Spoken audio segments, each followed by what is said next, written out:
Assalamualaikum warahmatullahi wabarakatuh. Bismillahirrahmanirrahim. Alhamdulillahi rabbil alamin. Wassalatu wassalamu ala afdalil anbiya'i wal mursalin nabiyyina Muhammadin wa ala alihi wa ashabihi ajma'in. Subhanaka la ilma lana illa ma 'allamtana innaka antal alimul hakim. Rabbi ishrah li sadri wa yassir li amri wahlul 'uqdatam min lisani yafqahu qawli. Hadirin para jamaah rahimakumullah, marilah bersama-sama kita panjatkan rasa tasyakur kita kehadirat Allah atas segala nikmat yang telah dilimpahkan kepada kita semua. Allah Subhanahu wa ta'ala masih berkenan memberikan kesadaran, memberikan kekuatan untuk tetap untuk istiqomah di dalam ketaatan kepadanya, sehingga siang hari yang berbahagia ini kita bersama-sama sholat zuhur berjamaah dan kemudian kita lanjutkan dengan kajian ayat-ayat Al-Quran.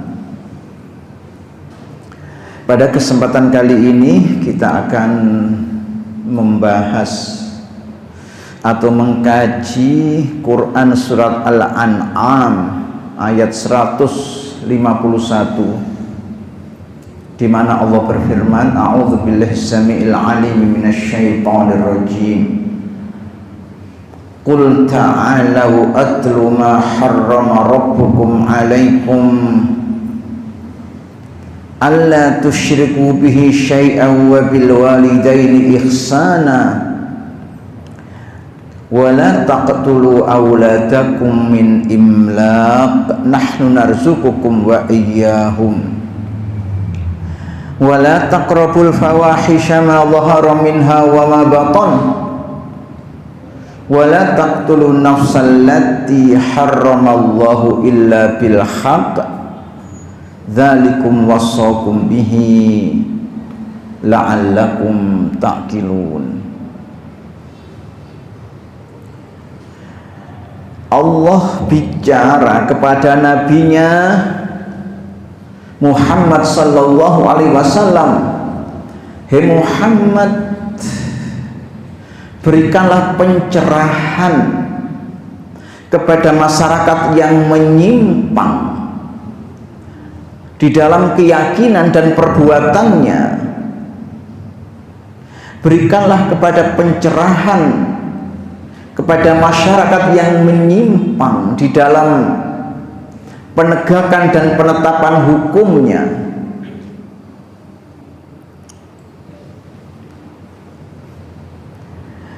Ta'alau atlu ma harrama rabbukum 'alaikum." Bilang kepada mereka, kemarilah kalian, marilah bersama-sama duduk dalam satu meja. Aku ajarkan pada kalian sesuatu yang diharamkan Tuhan kalian atas kalian. Dalam ayat ini ada satu declare, ada satu pernyataan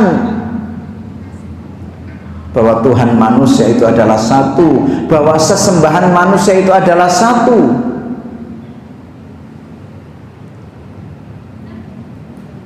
Tidak ada perbedaan antara Tuhan satu bangsa dengan bangsa yang lainnya, karena Allah adalah Al-Khaliq, Sang Pencipta, sementara selain Allah adalah makhluk. Kullu ma siwallahi makhlukun. Segala sesuatu selain Allah adalah makhluk. Tentu saja dalam hal ini maka Allah itu Maha Esa.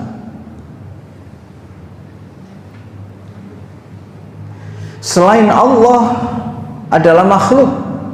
apakah itu manusia, hewan, tumbuhan, benda padat, benda cair, benda gas, dan segala macam eksistensi yang lainnya. Bilang kepada manusia, ta'alau atlu ma harrama rabbukum alaikum. Nabi tidak mengatakan atlu ma harrama rabbi alaikum, sesuatu yang diharamkan Tuhanku atas kalian, tapi dikatakan sesuatu yang diharamkan Tuhan kalian atas kalian, karena memang tidak ada perbedaan antara Tuhan satu orang dengan orang yang lainnya, Tuhan satu bangsa dengan bangsa yang lainnya, karena Allah adalah Al-Khaliq, pencipta segala sesuatu, dan segala sesuatu selain Allah adalah makhluk. Sehingga Islam datang itu untuk memberikan pencerahan, meluruskan mereka yang menyimpang, membawa mereka kepada al-haq atau kebenaran bagi mereka yang tenggelam di dalam kebatilan. Allah tusyriku bihi syai'an. Pertama, janganlah kalian mensyirikatkan Allah dengan sesuatu pun.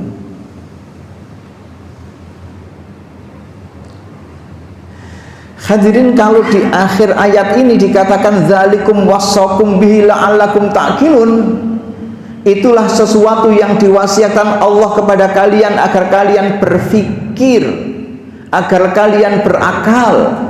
Maka ayat ini memuat 10 wasiat Allah. Kalau di dalam perjanjian lama ada 10 commandment, 10 wasiat Allah kepada Musa alaihissalam, maka pada ayat ini adalah 10 wasiat Allah yang diberikan kepada nabinya Muhammad sallallahu alaihi wasallam, dan agar diajarkan kepada semua manusia.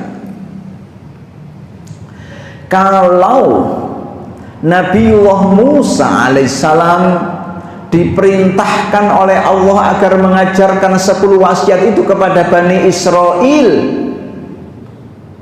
tapi Nabi kita Muhammad sallallahu alaihi wasallam diperintahkan agar mengajarkan 10 wasiat itu kepada seluruh umat manusia. Itu merupakan konsekuensi dari keberadaan beliau sebagai Nabi akhir zaman.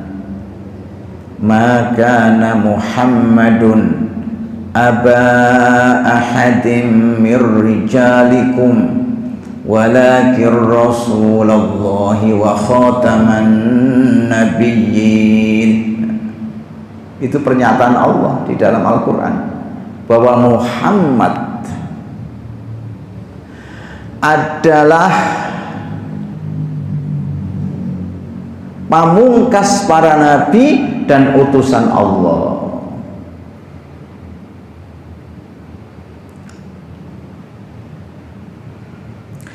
Konsekuensi dari keberadaan beliau sebagai Nabi akhir zaman, maka syariatnya bersifat universal, maka ajarannya teruntukkan bagi seluruh manusia tanpa kecuali. Kalau nabi-nabi zaman dulu sifatnya lokality dan syariatnya bersifat temporal. Nabi Musa kepada Bani Israel, Nabi Isa kepada Bani Israel, Nabi Hud kepada kaum Ad, Nabi Saleh kepada kaum Tsamud, Nabi Syu'aib kepada penduduk negeri Madian, Nabi Nuh kepada umatnya yang ada di sekelilingnya, Nabi Lut alaihi wassalatu wassalam diutus oleh Allah kepada penduduk negeri Sodom dan Gomorrah. Tapi Nabi Muhammad sallallahu alaihi wasallam diutus kepada seluruh manusia. Wa ma arsalnaka illa kaffatan linnasi basyiran wa nadhira. Tidaklah aku utus engkau Muhammad kecuali untuk seluruh manusia, di mana tugasmu adalah basyira, menyampaikan kabar gembira, wa nadhira, menyampaikan kabar ancaman. Sementara itu sifat syariatnya, kalau nabi-nabi zaman dulu bisa berubah dengan pergantian nabi sehingga temporal, maka syariat Nabi kita Muhammad SAW sifatnya abadi, tidak ada perubahan sampai kapanpun, karena ya memang tidak ada nabi baru, tidak ada rasul baru. Kalau ngaku-ngaku ada ya. Dalam sebuah penelitian sejak merdeka tahun 1945 sampai sekarang, kira-kira sudah ada 53 nabi, dalam arti mengaku-ngaku sebagai nabi di Indonesia sudah ada 53. Angka yang sangat besar, padahal nabi dalam Quran saja hanya ada 25 orang ya. Kalau jenengan juga ngaku-ngaku jadi nabi, tambah 54 nanti.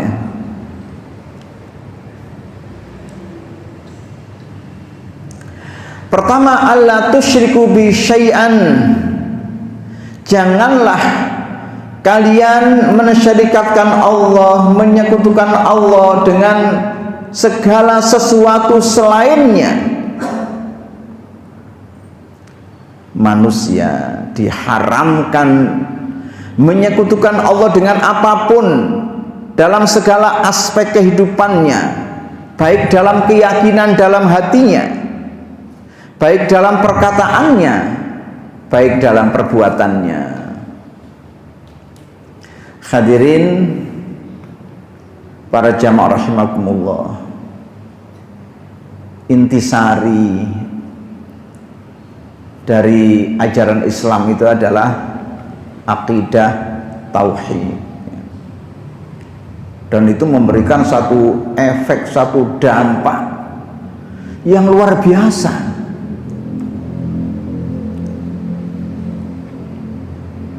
Ada satu pernyataan Nabi yang mungkin bagi kita cukup aneh pernyataan itu.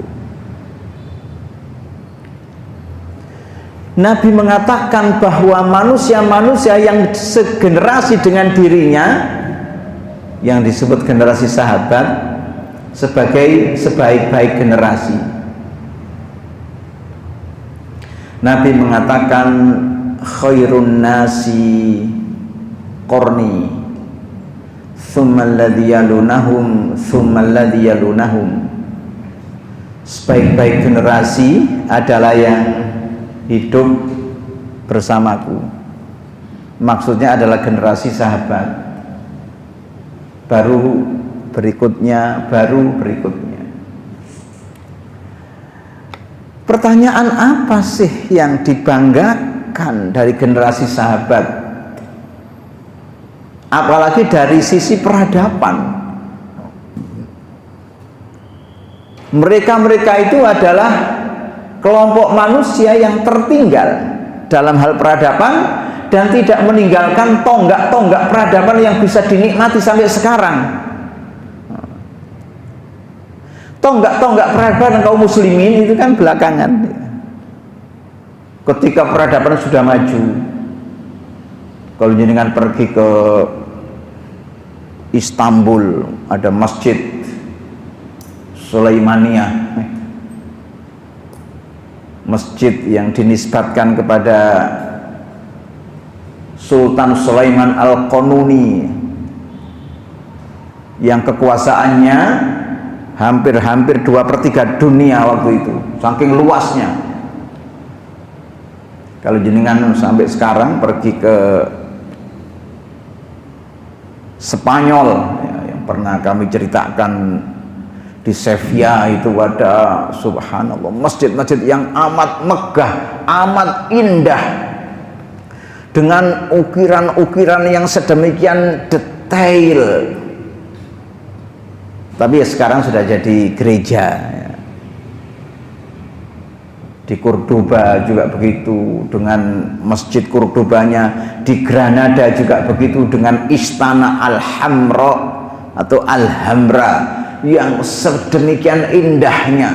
Semua dinding, semua pilar itu berhias kaligrafi ayat-ayat Al-Quran, hadis Nabi, kemudian kata-kata mutiara dari para sahabat. Indah luar biasa. Itu generasi akhir ya, abad 13, abad 14 Masehi. Sementara generasi sahabat ya abad 7, abad 8. Kan Nabi lahir abad 6 Masehi. 571 Masehi kan berarti abad 6. Sehingga hidupnya Nabi itu antara abad 6 sampai awal abad 7 Masehi. Tapi yang dibanggakan oleh Nabi dengan kata sabda beliau itu adalah generasi sahabat. Khairun nasi qarni tsummal ladzi yalunahum tsummal ladzi yalunahum. Bahkan Allah Subhanahu wa ta'ala memuji mereka itu dalam firman-Nya, radhiyallahu anhum wa radu an. Allah ridho pada mereka, mereka ridho kepadanya. Apa sih prestasi sahabat-sahabat Nabi sehingga memperoleh pujian dari Allah, memperoleh pujian dari Rasulullah? Tidak lain dan tidak bukan karena tauhid yang menghunjam di dalam jiwanya, sehingga benar-benar memberikan satu efek kekuatan yang luar biasa di dalam merubah segala macam mental dan pikirannya. Hadirin, banyak data yang mengatakan bahwa orang-orang Arab itu cenderung inferior, cenderung di bawah ya, dalam konteks peradaban dan lain sebagainya, apalagi dihadapkan dengan orang-orang ahlul kitab. Mereka yang beragama ada referensi kitab sucinya, sementara orang-orang musyrikin Arab itu dalam hal beragama tidak pakai referensi kitab suci. Pokoknya jare wong biyen-biyen ya wis ngono iku. Sehingga kalau ada apa-apa mereka konsultasinya dengan orang-orang ahlul kitab ini sebelum Islam. Misalnya ada tokoh namanya Ka'ab bin Ashraf, itu pendeta Yahudi, sosok yang jadi sandaran orang-orang musyrikin Mekah ya, dalam hal pengetahuan. Ketika Nabi SAW memperoleh wahyu yang pertama kali fi ghari Hira'in, di dalam gua Hira, kemudian Nabi punya pikiran-pikiran berat, resah ya. Pulang ke rumahnya mengatakan zammiluni, zammiluni, dalam keadaan menggigil, selimuti aku, hai Khadijah. Kemudian Khadijah menyelimuti. Khadijah bertanya, gerangan apakah Rasulullah? Kamu kok mengalami satu keadaan seperti ini? Kemudian Nabi menceritakan pengalamannya di dalam gua Hira. Apa yang disampaikan Khadijah? Hai suamiku, saya antarkan ke tempat misananku yang bernama Warqah bin Naufal. Kana tanassara fil jahiliyah. Warqah bin Naufal ini orang Nasrani saat zaman jahiliyah. Tapi kenasraniannya itu aliran unitarian ya. Nasrani yang mengesahkan Allah, yang tidak meyakini Yesus sebagai salah satu dalam keyakinan Trinitas, tapi meyakininya sebagai seorang Rasulullah atau utusan Allah. Tapi pada intinya tempat konsultasinya adalah orang Nasrani, namanya Waraqah bin Naufal. Dan Waraqah bin Naufal ketika mendengar cerita Nabi langsung mempercayai karena punya referensi. Bahkan dia mengatakan, ya laitani kuntu jada'a, duhai seandainya aku masih belia, Muhammad, aku akan ikut kamu, membantu kamu, membela kamu. Cuma waktu itu dia sudah sepuh, buta matanya. Itu hanya satu data ya, di mana orang-orang musyrikin Arab waktu itu dalam posisi lemah dari segi peradaban. Tapi kemudian mereka memperoleh pencerahan tauhid dari Nabi. Wah, terjadi satu perubahan dalam dirinya. Keyakinannya sangat kuat bahwa kehormatan manusia tidak ditentukan oleh tingginya capaian peradaban, oleh banyaknya kekayaan yang dikumpulkan, tapi kehormatan manusia itu terletak di dalam iman, terletak di dalam tauhid. Sehingga siapapun orangnya, setinggi apapun capaian peradabannya, sebanyak apapun raihan duniawiyahnya, kalau ia di luar lingkaran tauhid, rendah, tidak ada nilainya di sisi Allah. Fa innal izzata lillahi jami'a, karena sesungguhnya ketinggian, keluhuran, kehormatan milik Allah semuanya. Wah, rasa minder, rasa inferior itu hilang karena tauhid menjadikan kita lebih tinggi dari siapapun yang tidak beriman. Wah, sudah tidak takut apa-apa. Bangsa yang tidak diperhitungkan dalam percaturan politik internasional ini diriwayatkan akhirnya memacu kudanya ke arah utara, meluluh lantakkan singgasana Romawi dan Persia, walaupun oleh penerus-penerusnya. Itulah tauhid yang diajarkan oleh Nabi, tauhid yang mencerahkan, tauhid yang membebaskan.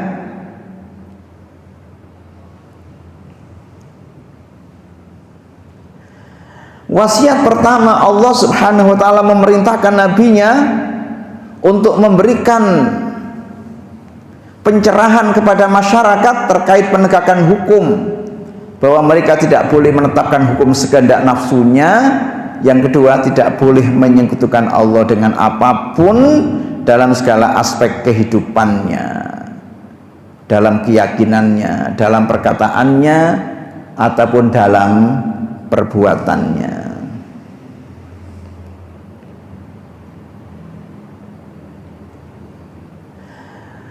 Wasiat kedua, Allah memerintahkan hamba-hambanya untuk berbakti kepada dua orang tuanya, sebagaimana ayat wabil walidaini ihsana, ai wabil walidaini ahsinu ihsanan. Kepada dua orang tua berbuat ihsanlah kalian. Hadirin, ihsan itu kebaikan tingkat tinggi.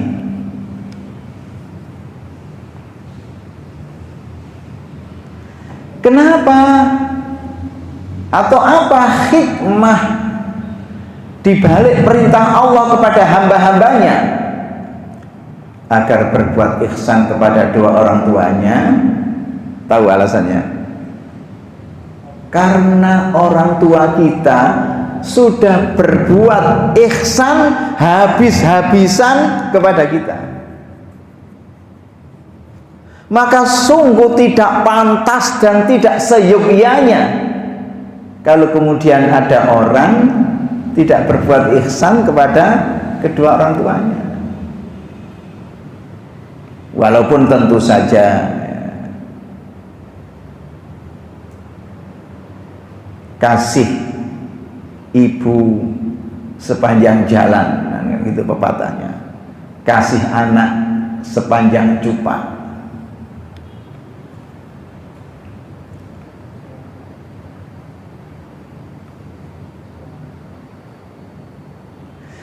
Hadirin, ihsan itu kalau kita kaji ya dalam ayat-ayat Al-Quran, di dalam hadis-hadis Nabi, kita dapatkan satu pengertian adalah siap berbuat baik kepada orang, siap memberikan manfaat kepada orang tanpa pernah berharap mendapatkan balasan.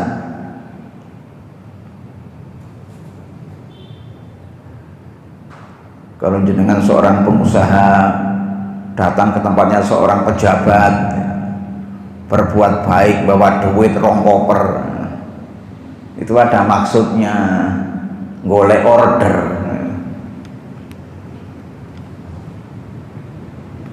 Bukan ihsan kalau itu, ya bisnis ilegal saja. Tapi pada saat yang sama membangun keyakinan husnudzon kepada Allah,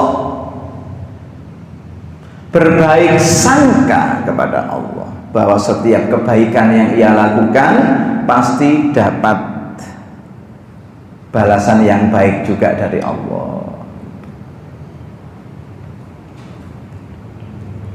Soal bentuknya apa kita serahkan kepada Allah. Jangan punya pikiran bahwa kebaikan itu terus hubungannya dengan harta, dengan duit. Anak-anak kita diselamatkan Allah dari bahaya narkoba, dari miras, dari pornografi, dari pornoaksi. Apa bukan kekayaan itu? Kekayaan yang luar biasa. Nun sewu fal iyadu billah, mudah-mudahan Allah jauhkan kita dari itu semua. Kalau ada orang misalnya diuji oleh Allah, keluarganya, anak-anaknya kemudian terseret narkoba, habis Pak, duit berapapun habis, tanah seluas apapun terjual.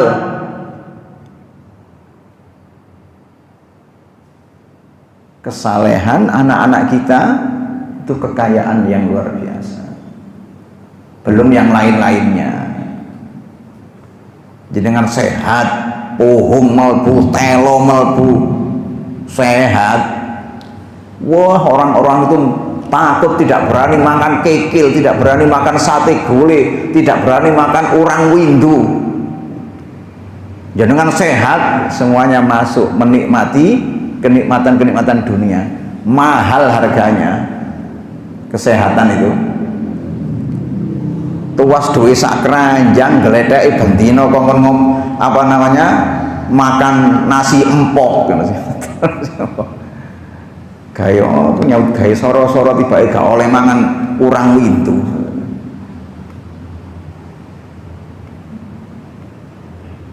Taib. Dalam Quran disebutkan begini,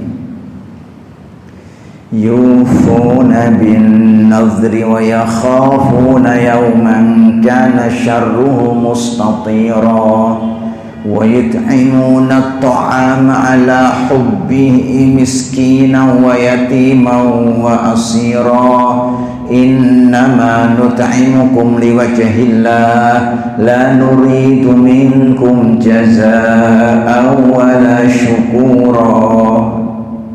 Aku membantu kalian semata-mata mengharap ridha Allah. Aku tidak berharap dari kalian jazaa wala syukura, balasan ataupun ucapan terima kasih. Itu soal lain, itu urusanmu dengan Allah. Jadi dengan nolong orang, yang ditolong tidak bilang terima kasih, tidak apa-apa. Tolong nggak mau matur suwun. Tidak usah begitu. Kenapa? Karena kita menolong orang itu tujuannya bukan arep-arep ucapan terima kasih. Itu urusannya dia dengan Allah. Kalau memang dia orang baik, ya tentu bilang begitu. Cuma tujuan kita membantu orang bukan berharap mendengar ucapan terima kasih. Tujuannya apa? Memperoleh ridha Allah, ihsan. Ketika ibunda kita melahirkan kita, memandikan kita, menimang kita, menyuapi kita, apakah ibunda kita kemudian punya pikiran, sumben balesen ya jasanya ibu? Tidak ada.